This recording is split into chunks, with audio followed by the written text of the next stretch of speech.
Différence entre mécanique classique et mécanique relativiste.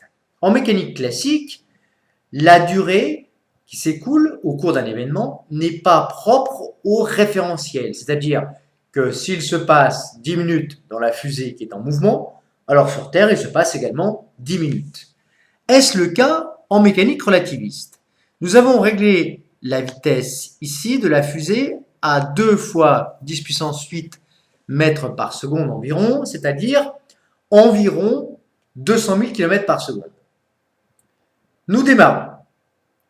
Ici, vous aurez l'horloge qui est placée dans le référentiel en mouvement, et ici l'horloge qui est placée dans le référentiel Terre. Start. Nous voyons, en faisant un petit stop, que la durée qui s'écoule sur Terre n'est pas la même que celle qui s'écoule dans la fusée. Conclusion, en mécanique relativiste, la durée dépend du référentiel d'étude.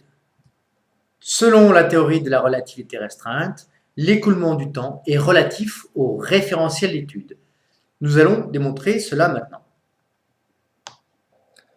En conclusion, le temps propre ou durée propre delta t0 est la durée d'un événement mesuré par une horloge. Cette horloge est placée dans le référentiel où se déroule l'événement. Le temps ou durée impropre delta t1 est la durée d'un événement mesuré dans un référentiel autre que celui où se déroule l'événement.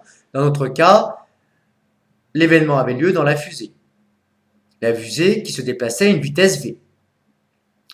Delta t0 et delta t1 sont liés par la relation suivante. Delta t1 égale 1 sur racine carrée de 1 moins v2 sur c2 fois delta t0, avec c, célérité de la lumière dans le vide, et v, vitesse de l'objet en mouvement où se déroule l'événement.